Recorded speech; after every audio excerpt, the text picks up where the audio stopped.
Good afternoon. This is the House Appropriations Committee. It is Thursday, January 30th, 2025. It's a little after 2:30, and we're going to go back to the budget adjustment. And we have a few things we're going to do this afternoon. I am going to present a proposal. It's not something we have to decide on today, but I'm going to present a proposal that $14 million that's been hanging out that I've said that we're not going to close it yet. And so we'll talk about that a little bit. And then we have the treasurer coming in to talk about the 14 million since it was going to go to him. And he'll be here on Zoom at 3 o'clock. We have Grady to talk about some more language. I believe he'll come in maybe around 3 or yeah, he can, whatever, the treasurers won't be very long. And then I'll check with Emily and see if there's anything else that we need to do before we close up for the day. Okay, so I'll pass these out. We made a spreadsheet. And I will tell you what's on it. Is Lynn still with us? Is Lynn on? Yes. Okay. If her screen isn't on, it doesn't show up. Yeah.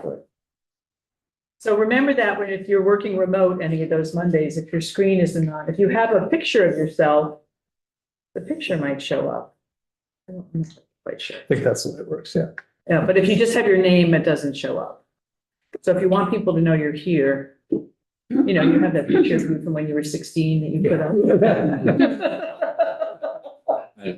17. Yeah. You want to be a. I updated my website picture for the legislative page. Okay. You know, I did that too. So this is a spreadsheet, a little chart that explains what I am proposing that we do. We will not, as I said, decide today, and I know you have some inkling that something was coming. So the $14 million that was going to be appropriated back to the treasurer, we would eliminate that, and then we have the state's attorney savings, thanks to Trevor and the state's attorneys checking out the SLA service level agreement with ADS. So that gives us 14 million and change to do something else with. So the proposed uses are to eliminate the reversions from judiciary. There was an $800,000 one and a $50,000 one. They had thought at the time that when they reverted it, they were going to get the money reappropriated to them. One is for the handicap accessible bathroom, creating a bathroom, and also it's handicap accessible, if I'm getting this right, Trevor. And then the 800 is? It's across all the courthouses for wiring to upgrade from category 3 to category 6. Okay. And any miscellaneous stuff that goes with that. my memory is maybe wrong, but I thought when we did part of that network upgrade, we included money for the cat, whatever you call it, the wiring. All those cats. Don't know. Because I know they talked about, well, a lot of it's only 3 or 5 and the current standard is 6. And we need to do that. I thought maybe we didn't allocate enough, or I don't know, I just thought we did the wire. Would you like me to check those down? Well, Why don't we just do that if it's easy to check? I mean, odds are, because the Chief Justice is here in Baltimore, that he won't excuse me, answer questions. I wouldn't be surprised if Terry is here. Tomorrow. Okay. When was the money first, or when was the renovation first? We did it 2 years ago, Trevor, What, the network? the network. Yeah, well, it's over the last couple of years. Yeah. And they were gonna do cat 3 is what? No, I think they're that's what going they had. up to, To move it, so they wanted, yeah, They wanted to upgrade their wire, which makes sense. okay, but the wiring wasn't part of They the. upgraded their network. Yeah, That was the general purpose, $4.6 million or whatever that ended up being. so they just forgot about the wire, that, because Maybe cat they- 6 has been like, They may have, oh no, but they may have run out of money. I don't. Right. okay, no, I'm fine with it, I mean. Yeah. You should You have gotta the have the highest, latest. yeah, you Yeah. have to have the Yeah. highest. Right. But, yeah, okay. Now that we've discussed that one. The next one is for GA to accept the proposal of the Human Resources Committee and extend the cold weather program through June 30th, and that's $1.9 million. The third one is money that $2.8 million that we've talked about that would go to VHCD, who would then further grant it out, whatever, the Act 186 pilot project completion. Act 186 was the 3 demonstration houses for individuals with disabilities. And so that would go, sort of follows up on that legislation that we did. And then the remaining would go to VHCB for their regular funding to help them maintain some of their pipeline. I talked to Gus Seelig this morning, and he thought there would probably be 1 or 2 projects that they would now be able to do that they wouldn't be able to do without it, because they would need the money now. So that comes out to 14.05 million. And so we have $140,000 left. And so that is the proposal. And we will have the treasurer on to tell us. I talked to the treasurer personally yesterday to check this out before I went spending his money. Look like from here. If I may. Yes. Do we know what VHCB has Yes. in available funding now? They have some, 13 million. they have which 13 million, would so. take them through up to May in terms of the projects in the pipeline.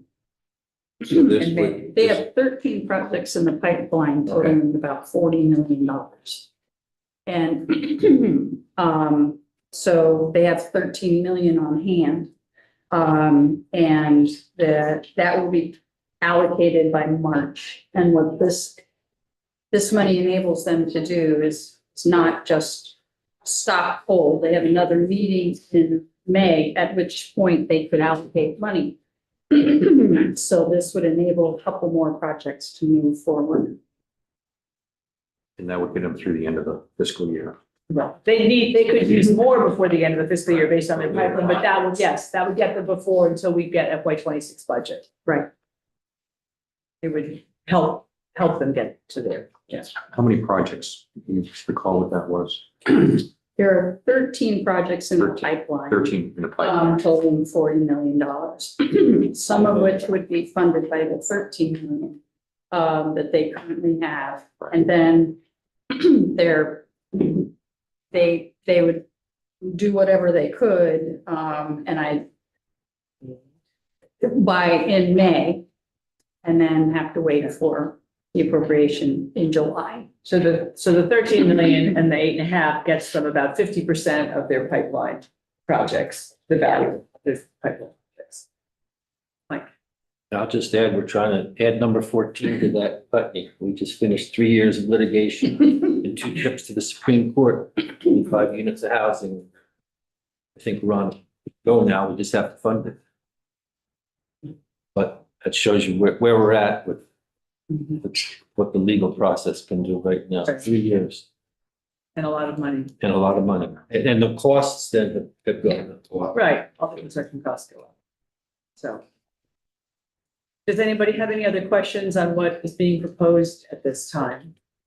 And I'm not going to ask for a vote at this point. I'm doing a proposal. We're going to hear from the treasurer. If you have other questions, you need to talk to me or anybody, that would be good. This or some variation of this would be part of our vote tomorrow.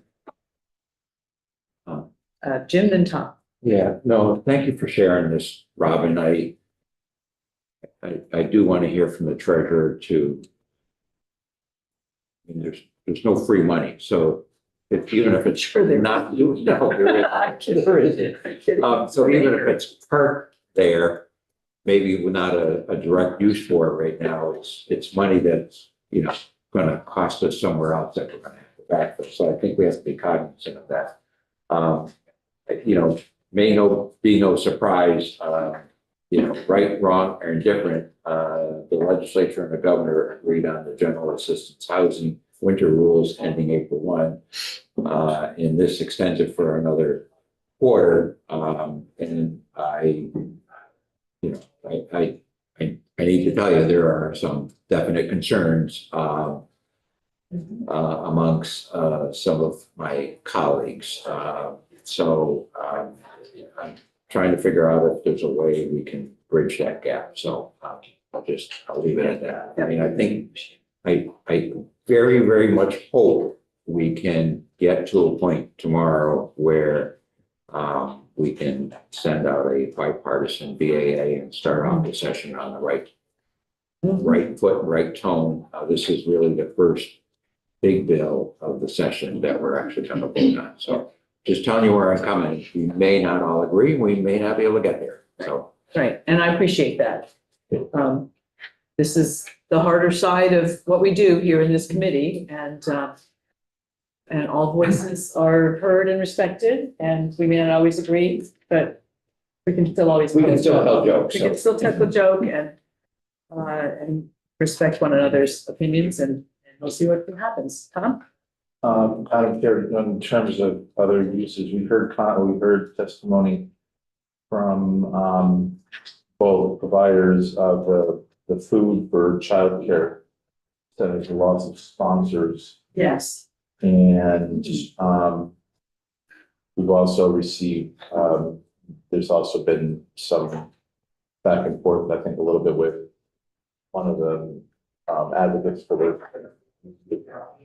in terms of what could happen with that. And I was wondering, have we heard from education, or if we heard from the woman who was in charge, was it Rosie? Rosie, and I did get an email, which I'd be happy to share. I think there were concerns from the Agency of Education that it needed some more thinking about how to best structure it so it could be effective. They recognize that there's a problem. It didn't sound to me like they were prepared to just take the money and do it in a way that is going to be effective and work. Let me take a look at the email again, and I'm happy to share that information with people. That's a good point, that, that there's a little bit more. The education committee, when I talked to the chair, said that they felt it could wait until the FY26 budget because there hasn't been that conversation at the Agency of Education. So we can have further conversations. Yeah, I'd just be concerned about the loss of food for childcare. Essentially, if we're investing, we invest quite a bit of time and energy to have a Yes. universal health childcare system. Right. It would not be positive for the cause Right. if kids couldn't eat. So we can check into that. Sure. Yeah, thank you for bringing that up. Did I see another hand up? Yeah. Okay.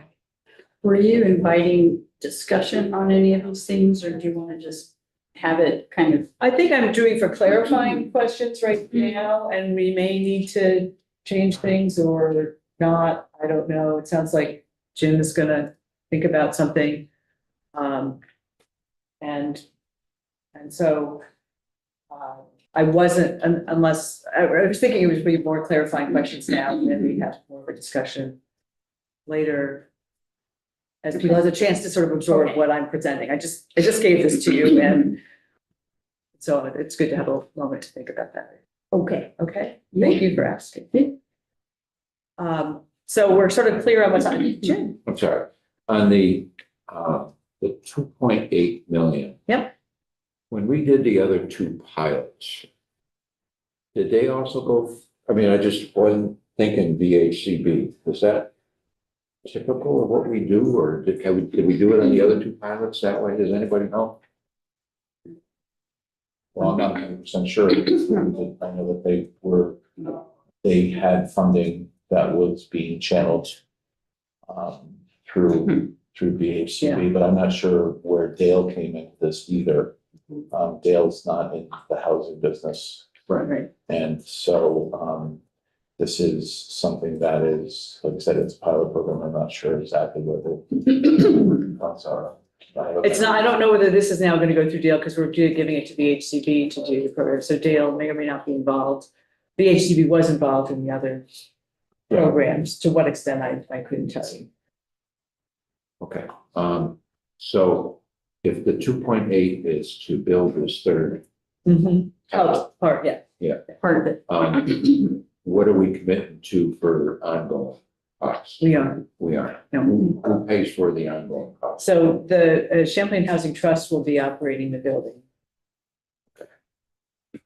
So- And there are Medicaid dollars and support through Dale. And, I think home, as we heard, home health care is really difficult Yeah. for the designated agencies and, I'm not, but I'm yeah, just trying to understand. yes, I'm yeah. not raising a flag. Yeah. People who live there pay a share also. Okay, so they help pay for it. Okay, and so Tom and John. And Dave, if I, please correct me if I'm wrong. There has been money or there is money available, not just from the individual families, but through whether it's Medicaid or other sources that Dale controls for housing. Is that, am I accurate in that, or is? They help provide the care that's necessary. They don't pay for the room and board. So this keeps them out of the housing business direct. Because the It money. provides a third leg of the Right, school. yes, Which is the service part of it. right. Exactly. John? My question was answered. Okay, great. Okay. Terrific. Okay, well, we've got a few more minutes before the treasurer is going to zoom in from the hinterland somewhere. And I don't know whether we want to have Brady or Emily. Is there something or should we go up live? We have 8 minutes before we're going to hear from the treasurer. Okay. Oh, wait, one more before we do that. I Thanks. think we can close. We have approval from the two policy chairs of the committees on the language govern around the 10 million. Okay. And I just sent it to Aaron a few minutes ago. If people would like a copy of that. And Grady should have a copy because he's our language guy too. So Aaron will make sure that Grady Aaron, if you- gets a copy of that. And this is language that the Agency of Human Services has had a chance to reflect on. They offered some, what they characterize as technical amendments, and we agree that Okay. they are technical. So we can close that. We'll have the language. Once we have the language, great.